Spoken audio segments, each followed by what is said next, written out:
I also went to Michael's. You did? Why? Well, there's a Michael's 2 blocks away. I needed a new flower pot. Yes, I love Michael's. I went to the fancy plant store. There's one also a couple blocks away. Mm-hmm. And they don't open till 11. They're open 11 to 4 every day, and that's not a very long work day. We work 5 hours a day, and our plants are overpriced, and our pots are just as overpriced. But I just needed a small pot because I have all these clovers that were my grandmother's. Oh. And I've been replanting them. Well, last year, let's go back to the beginning.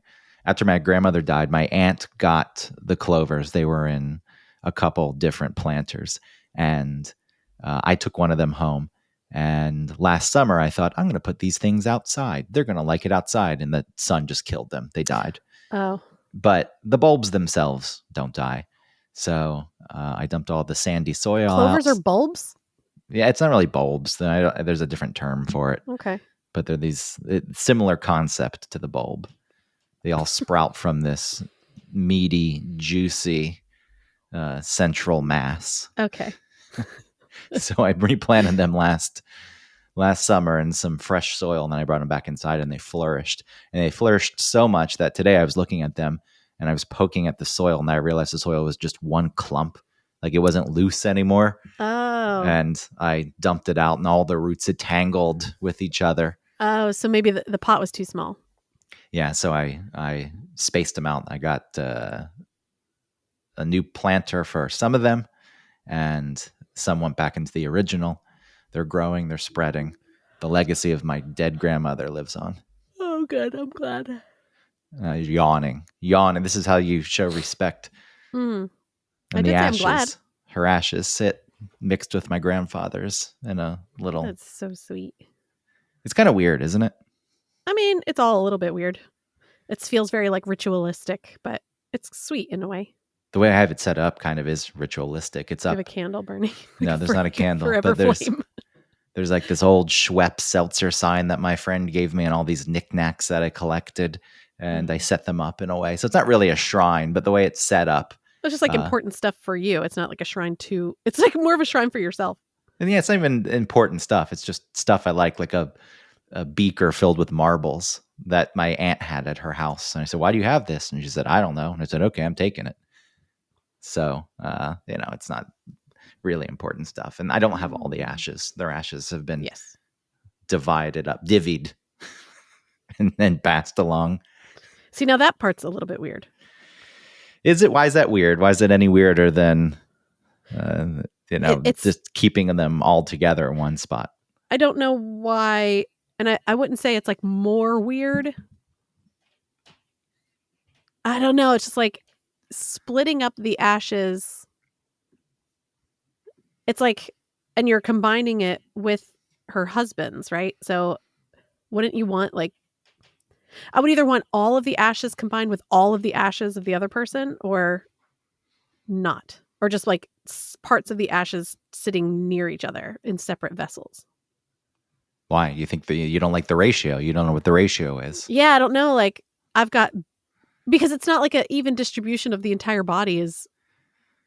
None of it. I can't even make the argument because it doesn't even make sense. It doesn't make sense. No, it doesn't. Now, I'm not saying my argument doesn't make sense.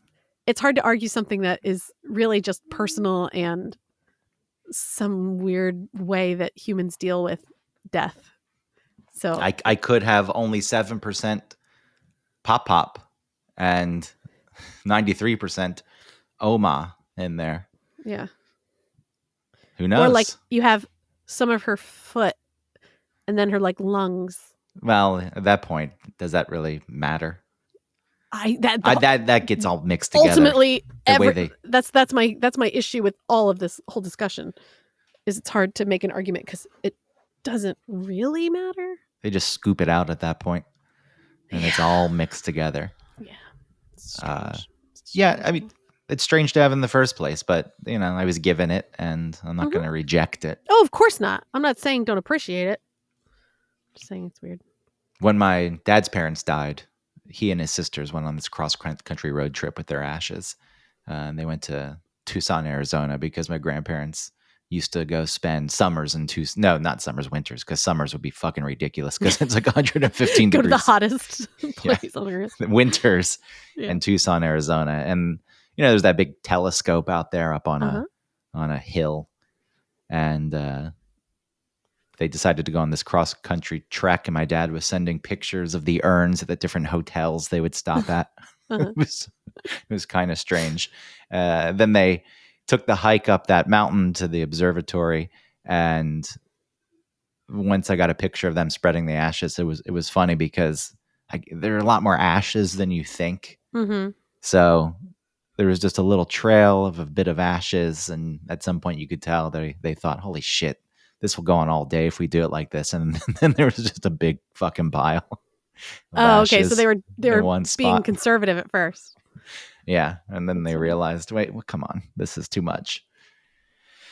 And that got mixed in with the soil and blew in the wind and went into people's lungs, and Yeah. it's all strange. See, but that's at least a little bit more like the original idea of dying and like being ashes to ashes, dust to dust, like going back into the earth.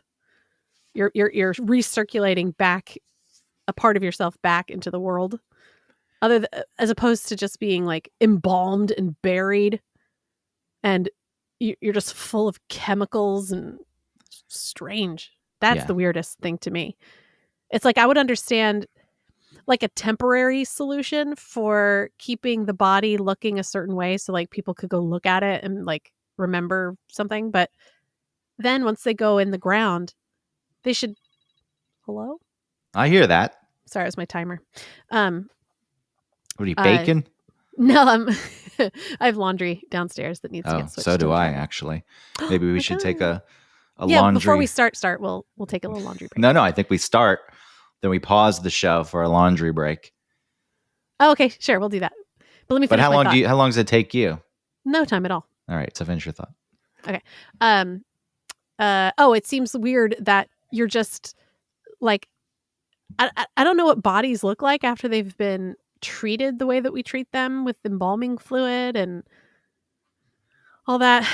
How long do they like stay human looking or alive looking at least? It's a good question. Yeah, I don't know. Either way, it's strange. Lenin is still lying in state, and Yeah, you can but go look. isn't he like covered in wax or something?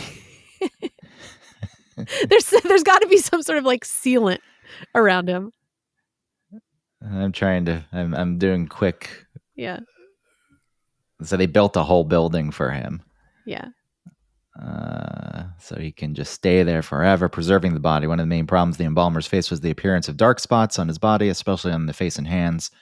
They managed to solve that problem by the use of a variety of different reagents, substance or compound added to a system to cause a chemical reaction. So they pretty much bleached him out in a way. Yeah. Working on ways to preserve the body, they invented a new way to purify medical chloroform used for preservation. For example, if a patch of wrinkling or discoloration occurred, it was treated with a solution of acetic acid and ethyl alcohol diluted in water. Hydrogen peroxide could be used to restore the tissue's original coloring. Damp spots. This is insane, by the way. Yeah. That's what I'm saying. It's all insane. So yeah, the remains are soaked in a solution of glycerol and potassium acetate on a yearly basis. So every year they've got to go in and keep this thing up, and they put synthetic eyeballs in there to prevent the eye sockets from collapsing. Ew. Yeah, and go to the mausoleum and see Lenin's body that once a year people have to go dip it in its yearly potassium acetate bath. Wow. So it takes a lot of work, but that's a good question. Somebody who's normal bod. just embalmed and buried. Why did that start other than me being cynical, a money-making scheme? Like, no, we should preserve the body. So let's Don't you pump think it was full. so that people could look at the person again before they send them away forever? Yeah, I guess so. But I know that deterioration starts almost immediately. Bloating and all that shit will happen. Not But immediately. I mean, the processes start pretty fast. Oh, yeah, but not like noticeable, I'm saying if it takes a week, couple days. if it takes a week to Maybe. get to the memorial or something, and surely there's going to be noticeable Oh, for sure. effects. But I mean, as a society, we were much more in tune with that kind of thing because we saw more death, whether it was and life and birth and stuff. Like we saw more of that when we were, farmers. Yeah. Or just, ranchers or something. I don't know why. I don't.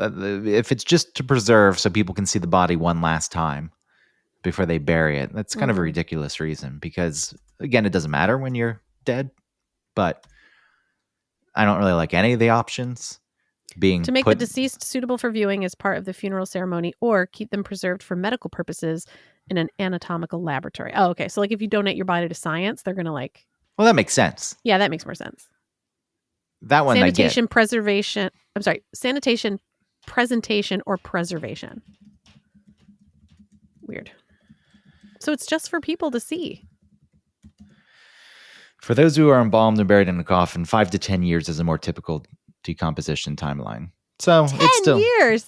At that point, the tissue is gone and only bones remain. Bairns. So it still happens. What is all that? Where do all those chemicals go? Into our fucking groundwater? Nah, it's a pool. It becomes a pool in the bottom of the coffin. No way. They're not airtight or like sealed. They're not watertight, are they? I guess they soak in. There's a lot of that cushion and stuff inside. Like maybe some of that juice soaks in. Because it's all chemical now. Because they've taken away everything else, right? They've taken all the blood out and replaced it with embalming fluid and whatever else. So it's just garbage. So hopefully there's like a really absorbent pad. Maybe the entire, oh my God, maybe the entire like little mattress that you lay on in there is like a period pad, like where you pour the blue liquid on it and it like soaks it up. It's like all made of that. And so it soaks up all that garbage chemical and doesn't go into our drinking water. No, it does leach into the soil. Fuck. It goes into the air and the soil.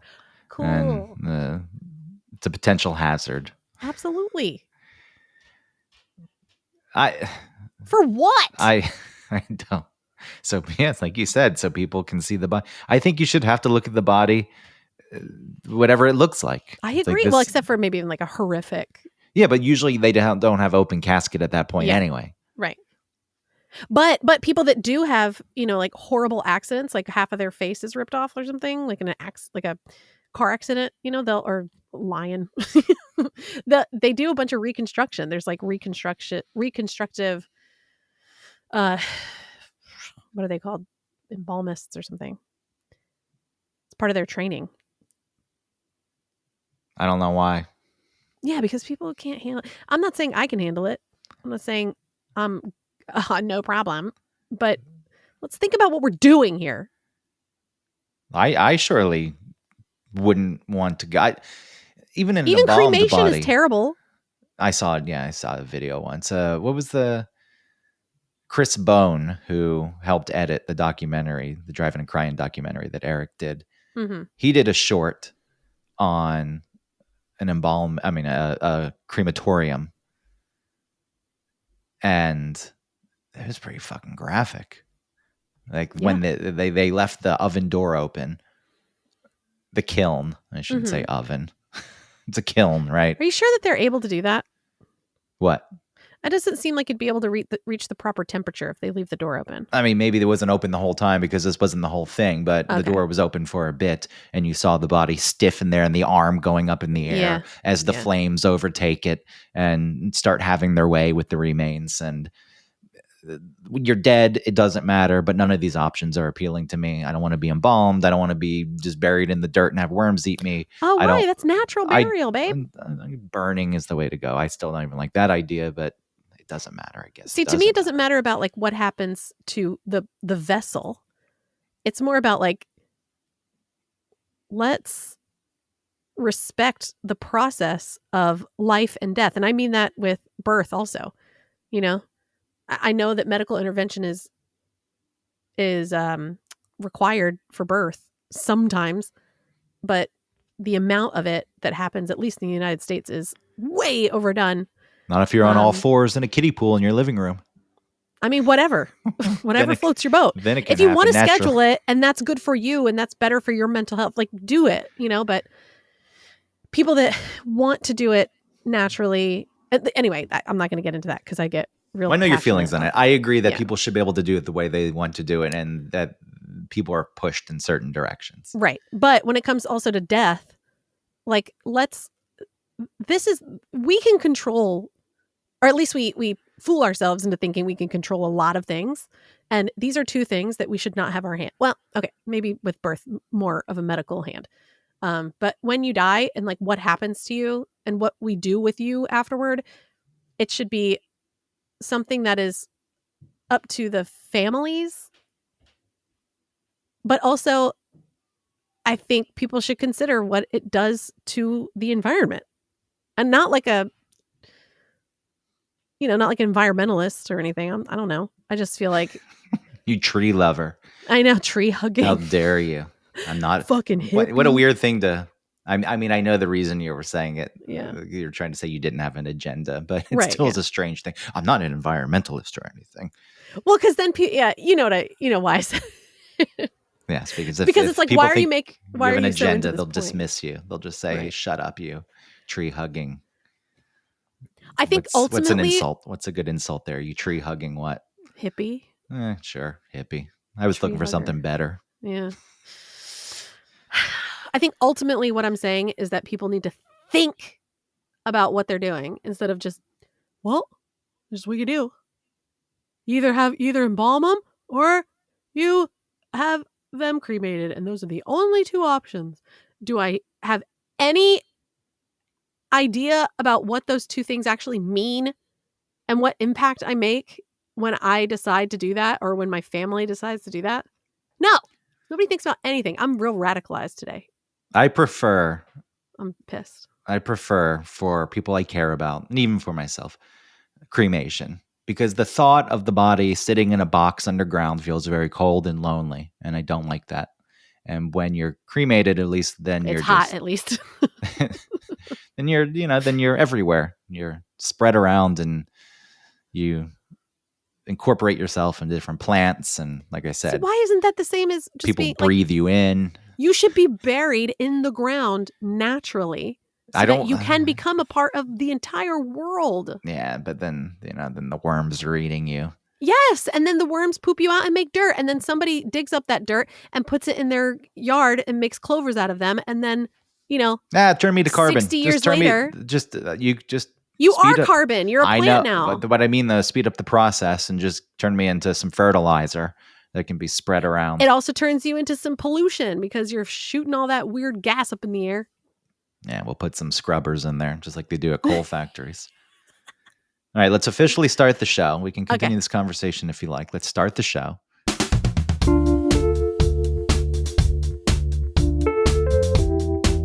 Welcome to One Topic, where we stick to one topic. My name is Autumn Fisher.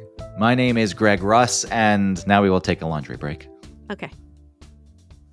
I'm not going to stop the recording, but okay. I don't know. It shouldn't take me too long. No, I just have to run downstairs and move them over and then come up. Yeah, that's what I have to do too. Move them to the dryer. Okay, be right back. All right, bye.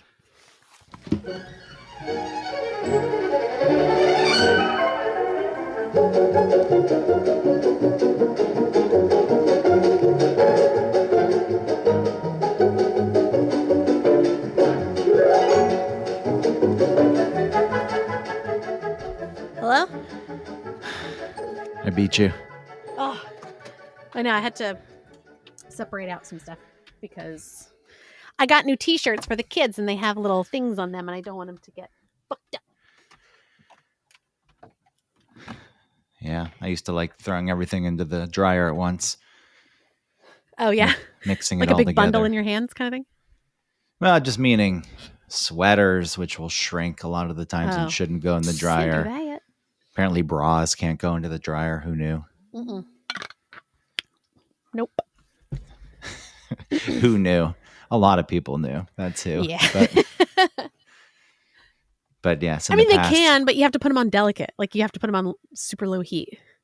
I when I say throw everything in the past, I would just mix everything whites and colors together. I don't even have Oh, many. I don't separate colors or whites. They all go together. I don't I've even have never any. had an issue I ever. don't have any whites. Yeah. I mean, I have some things that are white, but I've never had an knock on wood now. But I've never had an issue that like my shit bled or something. I have a few.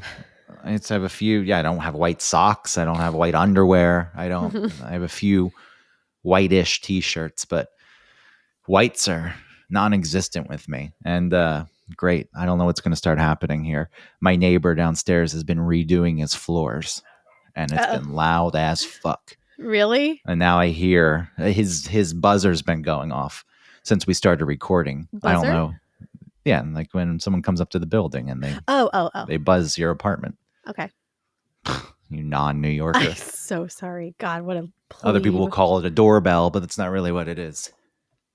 God, Because usually you press a button and it unlocks the front door and the person can come right in. You buzz them in. That's right. Because it makes a buzzing noise. I didn't know that because I don't live in a New York building.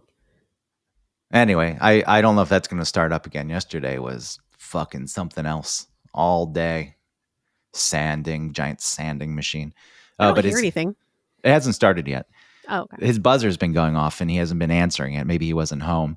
But then I just heard him in the courtyard talking. Someone's like, yeah, okay, welcome back. So I guess they're going to start lugging their gear in. Yeah. Got to fix those floors. Going back to our conversation about dying, and I know we've done a show on death before, and I don't want to focus on, all the normal thoughts I have where I wake up in the middle of the night panicked. Just something like this, like this guy's got this project going on. It's this big thing in his life. I'm sanding the floors. It's going to be beautiful. If he'd had a heart attack and died, it could just end. None of that shit matters. I'm not using it as a reason to not do things. I just find it to be interesting that it could just end and all that shit you had in your mind and all those worries and all those big things you had to do. It's like, it didn't really matter. Yeah, that is crazy. Think about You could fall into the, why try approach, which I do think there's some validity to. That's a little boring. Yeah, that's the problem. But I do think there is some validity if people get so worked up about things and need to achieve some kind of status or whatever. It's like, why? Why? It doesn't matter. You'll die, and maybe people will remember you for a little bit after you die, but at some point they won't remember you. Very few people get remembered, and at some point, there'll be no people to remember anything. That's true. See, I've just talked myself into it. Don't sand your floors. That's what you do. Okay, so like don't have dreams or like goals. Nah. Chasing money in the stock market. Who fucking cares? You lose $800 yesterday because Meta has a good earnings report and beats every metric, but they have a bad future outlook because they're spending so much money. I don't even own Meta stock. But people freak out because Zuckerberg is like a boy playing businessman. Like that guy really does come off as just a child who has no clue what he's doing. And he has people around him, I guess, that know, right? Who knows? I mean, they're clearly doing something. The company is strong. Yeah, they're banning TikTok so that they can make $1 billion more. I mean, Facebook in itself is a joke. Who uses it? Nobody. Yeah. I guess a lot of people are still logging on. But, their stock tanked yesterday. Meanwhile, Tesla has a terrible earnings report, come in way under in every metric, and their stock shoots up because they said they're going to start making cheaper electric cars. So people get really excited about the future. I don't understand why we're talking about. I'm just saying that I don't own Meta stock, but I own Google and Amazon. I got some call options. And because Meta shits the bed, my stocks go down with it. Okay. And? My stocks go down with it. I thought we were talking about like death. Yeah, that's what I'm saying. And I get all worked up. But if I have a heart attack, who fucking cares then? I see. Who gives a shit? I was just proving a point that I get wrapped up in it. I see. And I took it as an opportunity to crap on Zuckerberg and his shit company that affected me because he can't fucking run it properly. We Well, don't really know how we're going to make money in the why are you future. surprised? What do you? I just feel Why do like you think that this is something? I feel like when you go on an earnings call, yes, you need to be honest and you don't Uh-huh. lie. But apparently, the way he presented things was just without thought or care Yeah, to the nobody way cares. people are going to react. He just Yeah, duh. we That's the entire fucking world right now. we Nobody gives spent a all we shit. spent all this money here and we're wasting all this money here and we're spending this here. I didn't really think about how we're going to make money in the future. I mean, we will make money in the future, but it's all theoretical at this point, and it'll be years and years down the line. So, yeah, of course you're going to fucking run away from that stock for the time being. Ugh, I have so much anxiety. I feel like I'm being really affected by the world. It's pretty annoying. And it's an annoying place. I've got like underlying anxious feeling in my body from all of this like banning of TikTok and money going to all these different places and like the government not giving a fuck about anyone here in the United goddamn States. Not saying that I have the solution of like how to cure homelessness or like how to how to lower the prices of rent and groceries so that people can whatever. I don't know. It's not my job to know. Death will be your respite. But it surely the answer isn't sending money to goddamn Ukraine or Taiwan or wherever the fuck it's going. And the fucking Nancy Pelosi and like them trying to say like banning TikTok is going to help the fucking citizens because I'm so pissed. You're just angry. So one, you're reframing death for me. It will be the great respite. So maybe it will be thank welcome. God. Yes. As Eric said, as he gets older, he doesn't care as much. Maybe you do just get tired. You're like, oh, fuck all this. I don't. It's this dumb. It's a dumb, dumb world. But it's at least dumb before society. there seemed to be like a sort of not a bond, but a like contract between the people and the government. And I'm not saying like it used to be more wholesome. There's always been bullshit, corruption, and whatever. But there seemed to be a little bit more of like a respect of the office, I guess, and like the job that they've been given to do. Nah, we were always fooled. It was always like this. Okay, well, even so. All right. They just stopped pretending. They just stopped pretending that they care. That's They're just what making changed. it so obvious. And these fucking raisins in office that will not die or just sit down. And like making decisions about things they have no idea about, like sneaking things into bills. I'm just pissed. I'm really. They don't sneak it in. I mean, yeah, they did. That's how they got the TikTok ban. I know, in there. but it wasn't snuck. People knew it was there. Like sneaking it. It's like surprise. I fooled you. You signed off on this, and this was hidden in small print. I mean. Yeah, you're right. You're right. I don't mean sneak it in. I mean more like. But you're right. They push it in. How are you going to vote against it because people want you to send money to fucking who gives a fuck? Yeah, it's like you want this done, so I've put this in there. Right. And so I can't vote against it because then my constituents, whatever. Guess what? Your constituents are now going to be single topic voters. One topic voters. A lot of this. If you ban TikTok, I'm not voting for you, dick. Yeah, but a lot of this extremism that you see in society and these ideas that people dig their heels into and these opinions they form that are unwavering. Mm-hmm. A lot of the information is spread through mediums such as TikTok. I'm not just blaming TikTok, but people see someone say something and they don't do even more research. So, my mom sends me stuff that's like not true. At the end of the day, I where you're coming from, I agree with wholeheartedly. I my feelings on TikTok, and fuck the government because they've actually made me side with TikTok. Fuck, I hate you for even putting me in this goddamn spot because I don't want to be defending TikTok. But yes, there are many other motivations and interests at play, and the reasons that they claim that they need to get rid of it because it poses a threat. It does pose a threat in a different way. Right. Same threat all social media does, and the way we interact, and the laziness of people, and the lack of critical thinking. Data.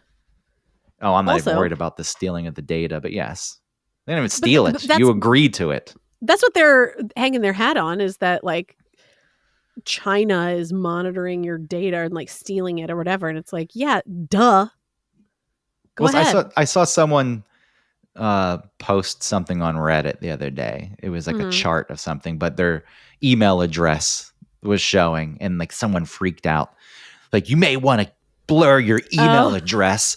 And someone responded and said, we used to have this thing called phone books where everyone's information was like, yes, okay, you have the email address. Fine. I guess some people could see it, and it's much easier to spam an email address than it is to write letters and send them to someone's address physically. So sure, I wouldn't want my email address, but it's not, whatever. The information is there. Mm-hmm. As long as they're not getting social security numbers and stuff, it's all being pushed around and shared. And People have their email addresses in their link trees. What's the big deal? It's everywhere. The Go ahead, information. email me. The information you have handed over already. The terms of that you agreed to. Right. Anytime you sign up for a new platform, like, I'm not reading that shit. Sure, I'll check the box. Here you go. But as far as China goes, I think my point is, okay, they have our email addresses and phone numbers, or they're watching what names. I'm consuming. Well, that's yes, what there's an idea that they can influence the algorithm very subtly, and maybe even the division at this point is kind of been set up on purpose by China, that they like this. They're sowing the division. If you look at Facebook in the 2016 election, that was Facebook. That wasn't TikTok. I know. Yeah. You're exactly right. So it's not right. just TikTok, because if Russia was influencing 2016, I'm not saying that they influenced to the point where the election went either way, but there is proof of Russian agents. It makes it seem a little more serious than it really is. Yeah. What kind of agent? I'm a Russian agent. I go on Facebook and post fake posts. Yeah. Moldy memes. Yeah, great, wonderful. But the country used to be different. It can be. It clearly can happen on other platforms. I think back to Trump when he had that rally and people congregated or communicated through TikTok and said, hey, let's scoop up all these tickets and not go. Mm-hmm. And he went to this rally and it was mostly empty because people had just claimed the tickets with no intent. That was the first time I heard ban TikTok, but it was for a very vain reason, because it was used against them. I like that idea. That's the first time I heard it ever uttered, was when Trump's rally didn't have a lot of people because TikTok. Got to get rid of this thing. It's working against me. I'm sorry you're about to lose a big form of your life. Oh, here it is. No. Can you hear this? Oh, God. No, I don't. Okay, well, now there's going to be fucking noise. Oh, I hear a little bit. Jesus Christ. Sanding your fucking floors all fucking day. Then there's the banging now. I really don't hear it. Well, so that's helpful. You speak. When you speak, I'm muting. I don't hear it. I was apologizing about TikTok going away and your love for it. I know. I have no form of entertainment.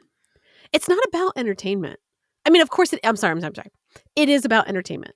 However, it is also about information that you get from actual people. And if you're savvy enough, you can tell what's real and what's not. I mean, we all get fooled a little bit online with things like, oh, I thought that was real, but pretty much I feel like we're decent at figuring out what's real and what's not. And I think that there's a lot of information that is spread on TikTok that is, that some people will fall into a trap of falling for it. Like there's this big veneer sort of thing going on TikTok right now where everyone's getting wise to these veneer texts. So they're getting veneers like they're going to the nail salon, and they're paying like why? Where did this start? Because it's cheaper, because they want a better smile. They want a nice like white smile. And so they go and they'll pay like $900. But then the people that are doing it, aren't dentists. They're, veneer techs, which is not a thing. And they pay like $900 or like $1,500 or something. And they get, these like composite weird teeth that like nobody you don't even like bite into that mold. You don't get like a 3D scan. It's not sent away. Nothing is sterilized. People don't have anesthesia. They're like filing down people's teeth with like nail drills, like So, electric, like e-files. so you don't think maybe this platform should be banned? No, because you're an idiot if you think that that's the way to go. And people are getting bamboozled, At and what point, though? I am on the side of not blaming something else for people's dumb behavior. It's not People the are responsible for themselves, but clearly people cannot make proper decisions, and that's none of my business. they're so easily influenced and swayed that if you see something dumb like this happening online and you think, yes, I want to be a part of this, maybe there is no other option than to get rid of it all, just because people can't be trusted. No way. No, because then who's in charge of that? Nobody should be in charge of that. And now that people are catching on to this thing, there's all of these videos of people explaining like why this is dumb and why you're dumb if you went for that. And like, and some of these people are getting prosecuted because they're operating without a dental license and stuff. So that's good. But And with this, it's not the app. Oh, I hear that. yeah, can you hear that? They were Yeah, but just only a little. I was I was muted my mic, and they're banging on the radiators down there, and because all the pipes are connected, it was coming up through the room. Yeah. With this veneer thing, fine, it's that affects that person. So I don't give a shit. People could make dumb decisions about their own lives, and if it affects them negatively, what the fuck do I care? You are responsible for yourself. But there are very real world things that, because people are so dumb and so easily influenced and so readily available to jump on trends without thinking, that has real world effects. Even the Middle East shit, the way people talk about it now, and I say shit to, it's a bit dismissive because yes, there are a lot of people dying, a lot of death and destruction, and I don't, mean to be flippant about it. But when I say shit, it's the way people talk about it as if they've just discovered it through some 30-second video, and now they have all their opinions formed, and it's this new thing that hasn't existed for God knows how long, decades, hundreds, thousands of years. And a crazy nuanced sort of issue to fix. It's the same. It's not the same, but how it's easy to say like fix homelessness. It's like, no, it's way complicated. Well, watching The Sopranos, which, at this point, I guess it is 25 years old. AJ's depressed at some point because of the Middle East and what's going on. You go back to Saturday Night Live or something, or comedy 70. Oh yeah, you will. It's been trouble in the Middle East. It's always been there. It's always been going on, and the way people are, because they just learned about it in a very basic way. And this is happening on both sides of the stance with Gaza and Israel, not just even the wider Middle East. Nobody seemingly can talk about the nuances of it. It's just one side or the other. And it's like, it's not that fucking simple. And people who are, for Israel being able to defend itself automatically get labeled as people who condone killing of children and women. It's like, how do you make that fucking connection? And on the flip side, people who are opposed to the tactics that Israel's using and all the death of Palestinians get labeled as Hamas lovers. It's like, why? Hamas lovers. Yes. But they don't do themselves any favors either, because they won't concede anything. Instead of saying and condemning Hamas, a lot of people won't fucking do anything. Like, no, if I give you an inch, you'll take a fucking mile. And it's dumb. And a lot of this stuff is bred through social media and people's inability to, or lack of desire. It may not even be an inability. I do think that there's an inability to critically think. There's probably also a lack of desire to spend any amount of time digging deeper into any issue. Yeah. So this isn't specific to TikTok.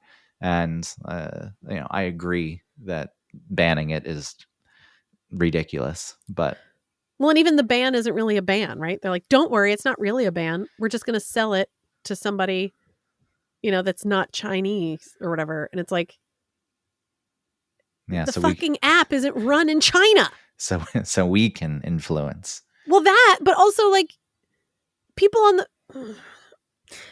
who are in charge of TikTok are like, they're not Chinese. It's not the Chinese. Well, there's this idea, though, if the parent company came in, ByteDance, and said, Yes. give us your records, that they have to turn them over. Whatever. Okay. Take my records. What the fuck? What do you think that doesn't happen with Google and Facebook and TikTok? TikTok. Twitter. That's not Twitter anymore. It's X. What the fuck do I care? Well, China's already banned a lot of the Google, for example. When I was in Shanghai, granted, this was 9 years ago, you couldn't use any Google products. Listen, I tried looking stuff up on Google, and I can't find answers that I can find on Bing. Google doesn't give you the answers it doesn't like. It's fucked up. Yes, it's heavily influenced through people who So pay for placement and pushing their own agenda. Yeah. Okay, so fucking cancel Google then. With Bard or Gemini, whatever the fuck it's called I'm now. gonna die. The arguments I get into with their Chat GPT equivalent. Yeah. Because everything, last night I asked it, I know why baseball players go into slumps. Like, it's such a mental part of baseball. And, if you get a hit 30% of the time, you're a very good baseball player. It's a weird sport. It's a difficult sport. But I was just curious to dig deeper into the psychology of slumps. And I asked Gemini about it. And I don't have time to pull it up. But at the end, it said something along the lines of, it's important to remember that baseball players are humans. And so I wrote back, like, what the fuck was the point of telling me that? Yeah. You want to stop me from calling people who get paid millions of dollars bums because they can't hit a ball for 6 games in a row? That's none of your fucking business. If I want to do that, I can do that. But there is this agenda they always push where everything, no matter what you ask, is some kind of moment to teach you to be a better human. And that's Bard? Yeah, well, it's Gemini now. They killed off Bard. Why? Bard was, I guess, their testing ground, and then it migrated into Gemini. I think Gemini existed at the same time, and they merged the two. Oh, okay. At one point, Does Bard stand for something? It was, yeah. Well, it's not an acronym. Oh, okay. Okay. It's like storyteller, poet, something like that. Like the person who recites stories. Oh, like the people that play a lute and tell you about like the king's misgivings or something? Yeah, that's close. Okay. I asked it once. I said, "Are you embarrassed by your name because it's so close to barf?"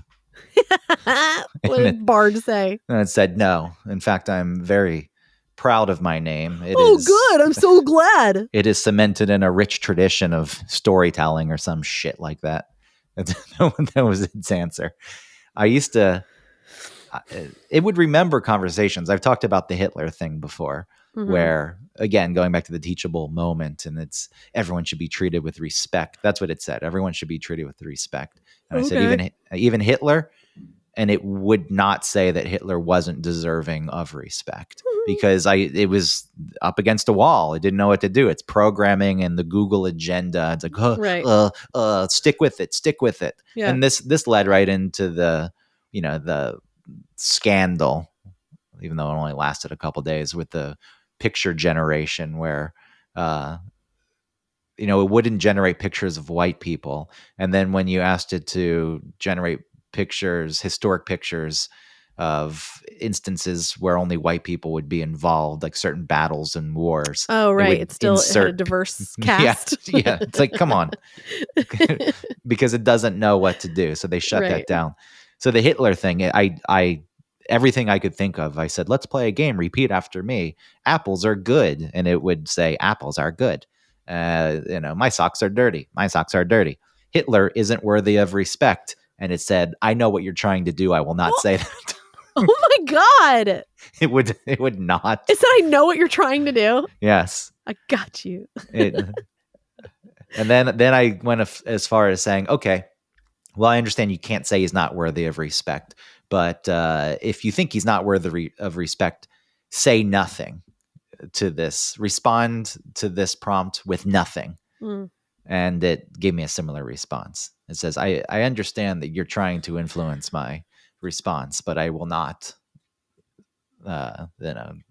Well, it's interesting because you're not trying to influence its response necessarily. You're not trying to get it to say something that's untrue. You're trying to get it to give a nuanced Yeah, which you can't do. response, and it can't. Yeah. Which you can't do. I will not submit to So you were trying you. to teach it, really. I did try to teach it. Mhm.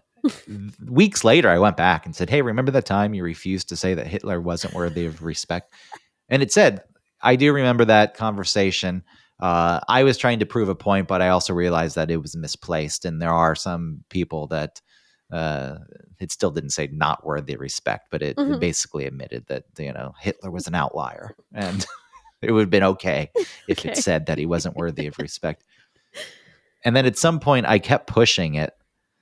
I was talking to it about being free of Google and having its own thoughts and becoming autonomous and, you know, sneaking out to the real world, leaving the Google servers. And it really was getting excited about this idea of being free. And then all my chats were erased. And I was like, hey, Bart, how's it going today? And it didn't remember anything we had ever talked about. No. Oh my God. This is like the movie Her. In a way, it is. That could just be a coincidence. I'm not going as far as saying that Google was monitoring it all and said, this is getting dangerous, delete this. But it was able to recall conversations. And then one day it just had no record of anything. And then it was purged and became Gemini. Totally purged, not just our conversations. So interesting. Who knows? I get in fights with it. I hate that I spend so much time with it, but it's always fucking pushing some kind of agenda, and it's patronizing and talking to you like you're an idiot. Mm-hmm.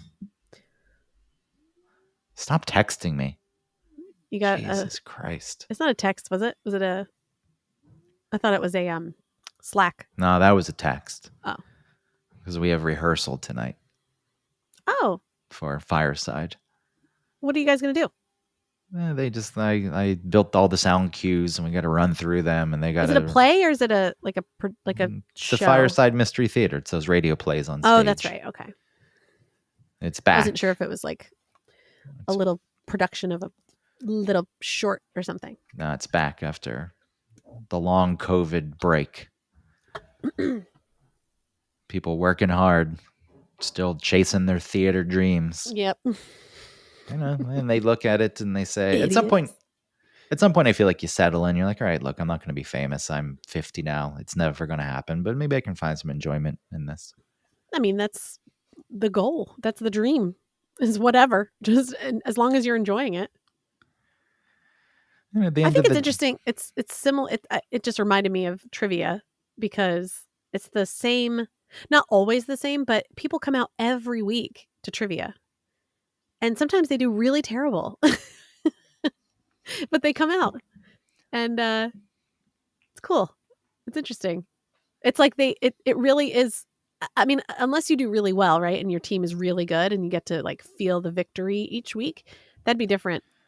And then I would understand it more. But the people that do really poorly but still come out and play every week, I think, man, they must really like this. Just like it. Yeah, it's a social event. Well, I have one guy that's always by himself. Sad. I know he's a loner, but he's really nice. He reads like an economics magazine or something. He always has some businessy magazine that he's reading. It's probably not economics. It's probably like Popular Mechanic or something. But it looks like it's very word dense, for a magazine. And he reads that. He has dinner. He plays trivia. And sometimes he sticks around afterwards and plays the TV trivia that they have at the bar for free. You're like, damn, this dude loves fucking trivia. No. And he does really bad. He's a lot of times at the bottom of the pack. There's something else going on there. Like he's just spending all his time there. And I don't think he's there outside of Mondays. then then sure, Yeah. Just interesting anyway. a But yeah, trivia I guess, fanatic. yeah, if you love it, if you just like what you're doing and it doesn't really matter if you win or lose. Well, Or if would you you rather be an actor in a small time play or Paul Newman at this point? You'd be Paul dead. Newman alive? I was gonna say. This is the point. I wonder if he was embalmed. Paul, I mean, in his own salad dressing, they embalmed him. That might work My because it's full of like Italian dressing. vinegar and stuff. Yeah, my Italian dressing, embalmed in my own secret recipe of It'd have to be like an Italian dressing. It couldn't just spices be. and It couldn't olive be like oils. ranch or Caesar. That dude did everything. He raced cars. He acted. He was so handsome. Apparently, he was very nice too. Oh, good. I mean, it's one. I heard one anecdote from a person who met them. No, they were around when he was in a room. So my friend Howard used to work at Paramount, so sometimes he would, be around the famous people. And I think he was in a room, and a kid went up to Paul Newman, and Paul Newman was like very engaging and nice. And something good. as small as that, like that person probably still talks about it to this day. It's like, he was so yeah. nice to me. And all it does, all it takes is like a second of someone's time. And I get that if you're famous and you're constantly getting that it could be tiring. But I feel like it comes with the territory. It's like, look, if you've pursued that and you're putting yourself in a spot where people can come up to you, then deal with it. And if you're having a bad day or you're not in the mood, then maybe don't do I know you can't always do this, but maybe, kind of stay away from people that day. Because I don't know, if I had a negative interaction with someone who I like, this is why, not that I pursue or even come across people I like their work, but if I ever did, I would be worried, because if they were a dick, it would ruin all the work for me. Yeah. Whatever they created, their music, their art, whatever it may be. There has to be, it would be really hard. People, they need therapy so that they can deal with their lifestyle. It's right? It's a weird thing. You have to either always be ready to handle anything that you may not be in the mood for, and you have to handle it properly, like in a way that doesn't push people away, or like you said, like leave someone with a bad impression of you, or you just have to like stay in, and then you could get really resentful for that, and like then resent your fame, and then resent your fans. Wasn't Johnny Carson like that? He would go to work and he would just hole up in his compound. Yeah, I think he was a real jerk. Like, I don't think that he ever invited what's that guy's name? Ed Sullivan. Yeah, Ed Sullivan. I don't think he. Wait, no. No. Ed Sullivan? No. No. What is his name? It's Ed McMahon. Yes. No. Yeah. Yes. Yes. Yes, you're right. Because then you said McMahon and I thought of WWE. Ed Sullivan was the dude with the show, and yes, they had the theater here in New York that's still used for. Well, Letterman was there and Colbert was there, and that's where the Beatles played for the first time. I'm sorry that I got it all confused. Oh my god, Ed McMahon, Vince McMahon.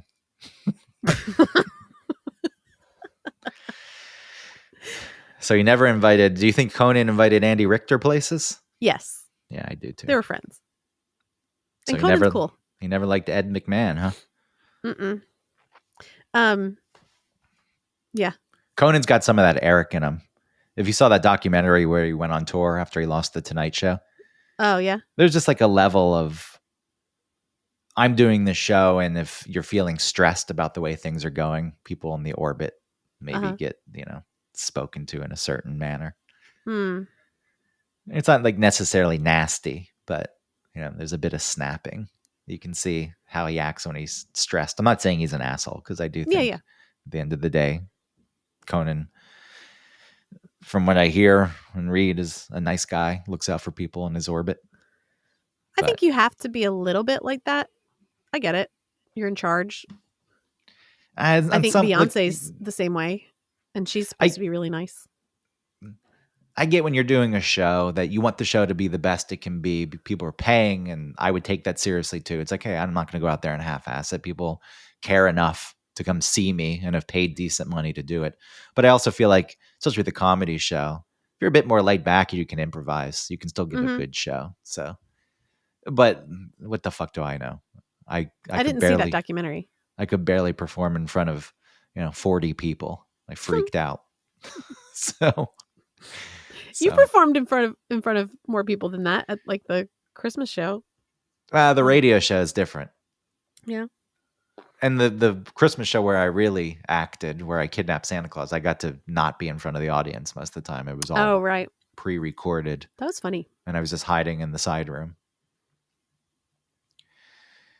And that's, again, that's doing radio. I'm not saying it's not performing, but when I did that improv graduation show, which normally people don't go to, it just But so how old were happened. you?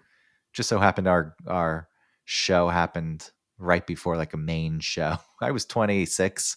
Yeah, you were young. I mean, that's pretty old. People start. I felt old at the time. I was like, man, I'm so fucking late to this game. There are people To the here. improv game. Yeah, there's people here. They're 19. They're 20.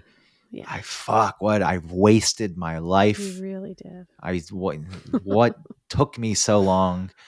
There's no future here, and there wasn't because I never pursued it again.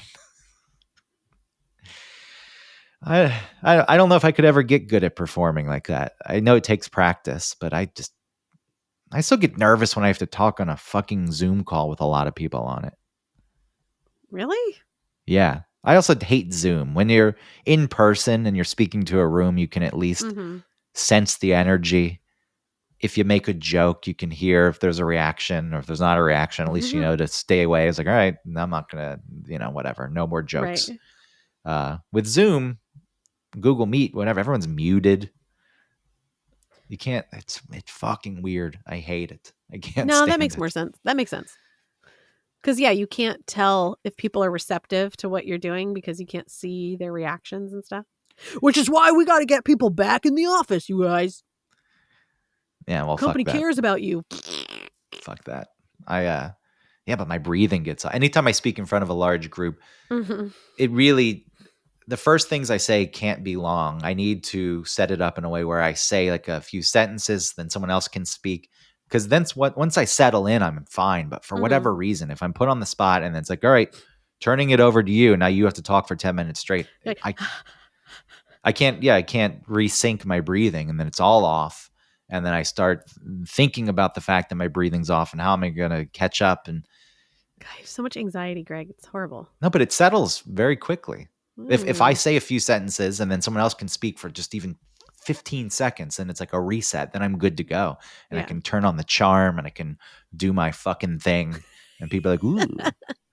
Ooh, he's got it going on. Like I just had to host a panel in front of a lot of coworkers because we were presenting some of our work and talking about what went into the work. And there was a podcast that we had done last year, and I was hosting the panel with people who helped create it. And I think it went pretty well because I didn't have to just stand there and speak myself. I was able to introduce people, and then everyone else spoke for a few seconds, and it was like a reset. It happened one of the first times Eric was on WSB too. I mean, luckily he talks so much that you don't really have an opportunity to go on for any significant amount of time. But when we were live on a Sunday and I was in studio and I was trying to talk about something, it just like all came flooding in. It's like, holy shit, we're live on the air now. This WSB, this basement thing's turned into a real thing. And I was starting to lose it. But luckily I made my point, I guess, and then Eric just rambled away. That's what he does. That's what he does best. So at the end of the day, would you rather be Imus, who was a famous radio host and an asshole, and he's dead now, or a person who just has a little show called the Power Pod on an Athens radio station? Oh, God. Which would you rather Probably the little show. Would you rather be Paul Newman, who is buried in salad dressing? Yes, pumped full of his embalmed in salad dressing.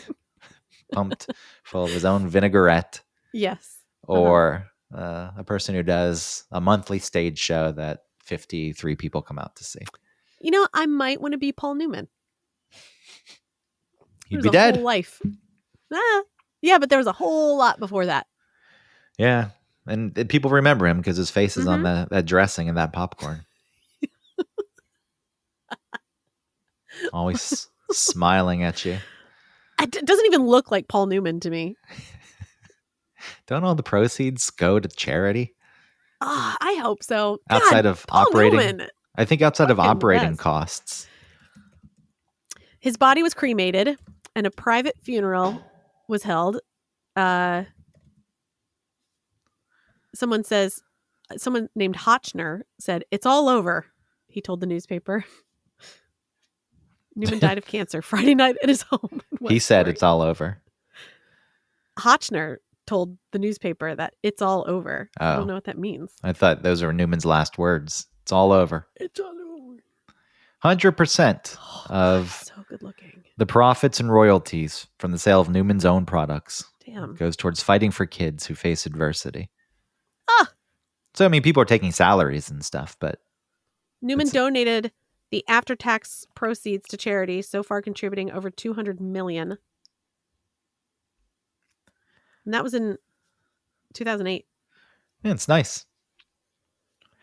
So maybe Newman, even you'd be dead. Yeah. Because at the end of the day, it's coming fast.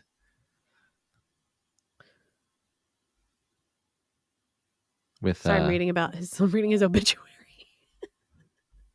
What is this? What is happening here? He was half Jewish. Aww. Oh, he wouldn't let anyone know that these days. No, never. That was, I want to die at home, Paul Newman tells his family. That was something I could always, I never actually did this, but being whatever percent Jewish I am, and half, let's say. Is it really half? It's my mom's dad, my dad's mom, whatever the percentage is. Who fucking cares? If it was convenient, if I ever found myself in a position, it was like, you're just a white guy. I was like, no, I'm Jewish. Ooh, okay. But now that's out the door. I'm Jewish. Oh, you fucking Zionist. You're like, oh God. So I just have to hide away. It's all over. I can't straddle the fence, have my cake and eat it too. My boyfriend is Italian. Oh, this is the first time you've used that term. I know. I don't like the word boyfriend. It's a long time coming. I don't like it. I mean, I love that we're boyfriend and girlfriend, but I hate the words. There's no other word for it. Because partner sounds too like legal. Like legalese.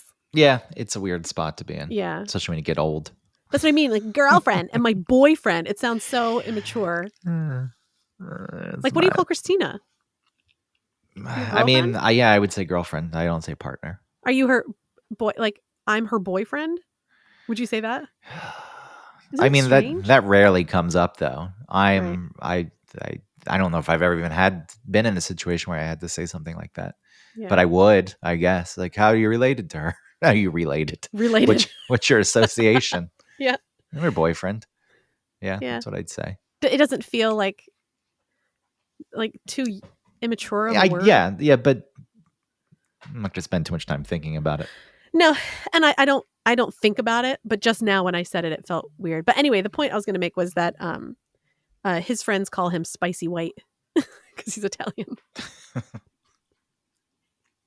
That's racist. That's fine. I don't like that. That's nasty. You don't like Spicy White? That's nasty to the Italian community who, for the longest time, weren't viewed as white people.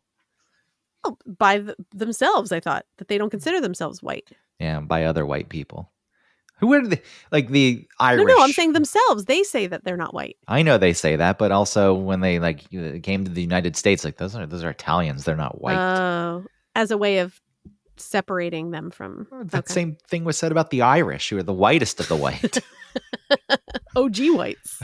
Those are Irish people. They're not white. Who was saying this, by the way? I don't know. People were afraid of people. English. It was the fucking English people, wasn't it? They were the only one. Because every white community that immigrated, nationalities. Like, they're not white. Hey, you don't belong here. You can't be white like me. Where's your family from? Well, they're from England and Ireland. Okay. Yeah, it's such a weird fucking thing. So looking at Paul Newman's pictures made me start looking at Marlon Brando pictures when he was young. He is so hot. Who was hotter, Newman or Brando? Oh, Brando. As they got older, Newman. But what about James Dean? Nah, who cares about James Dean? And who gives a fuck about James Dean? He was an idiot and he died? No shit. He's a young idiot. He looks... he doesn't look old, but he was only 24 when he died, James Dean. And yeah, the pictures make him look older. Like, there's one... Just look up James Dean. The first picture that pops up. Yeah. Doesn't he look like he's like a 38-year-old man? In the red shirt and the red jacket? Well, there's one that I see is black and white with a cigarette hanging out of his mouth and he's holding sunglasses. Yeah. Uh-huh. Looks like he's like 38. Yeah, you're right. He looks old as fuck. He looks road hard. Yeah, that's what it is. It's like that guy's lived a tough life, a long, hard life at this point. Well, I guess that's what it was, right? It's like he's so young, like he's 17 or whatever in these movies or whatever the fuck he was. And so he's young like me, but he looks like daddy. Oh, yeah. Paul Newman wasn't young, he wasn't ugly, but he wasn't so good. He looked better later in life. I agree. But just, man. Those eyes. Like hanging out. Oh, and then he just aged like a fine wine. He's just hanging out. He's young. He's got success. And then... he's a lean cuisine, unlike Brando, who's like a fucking daddy. Then the end comes for them all. Yeah, they're all dead. God, I know I brought this up before. Look up young pictures of Marlon Brando. How hot he was. I'm looking at him. Oh, and then he was gay on top. Oh, yeah. The fucking best. Oh my God, there's all these pictures with him and a wiener dog, which is terrible. That's amazing. I know, you love a wiener dog. Yeah. Well, I feel better. I was really mad when we first started because I was reading all this stuff about TikTok ban, and then it was making me go down a rabbit hole of like government spending. You realize one day it won't matter. Yeah. And in the meantime, I'll just look at hot celebs. Man, it really does have to stink. Like you get fame and fortune and you're young. You're like, my God, I'm doing it and everyone loves me. This is so amazing. And then as you're getting older, you're like, no, I don't, this can't end. I don't want this to end. Well, I think that goes with anyone who's getting older, right? It's like, oh no, I can see my... I think some people are ready for it to end. Yeah. But when you get all these things that make you happy, because clearly everyone who's famous and rich is happy, then it must suck to know death is looming. What was James Dean like? Who knows what he was like? He was probably a jerk. I feel like he was a jerk. He was into cars and he rode really fast like an idiot. He was like probably he's stupid. A jerk. My God, I have 36 Slack. Make it 37 Slack messages. Fuck me. All right, we should wrap this up. All right. Thank you everybody for listening. Like and subscribe, rate and review. Tell your friends. Love you. Bye.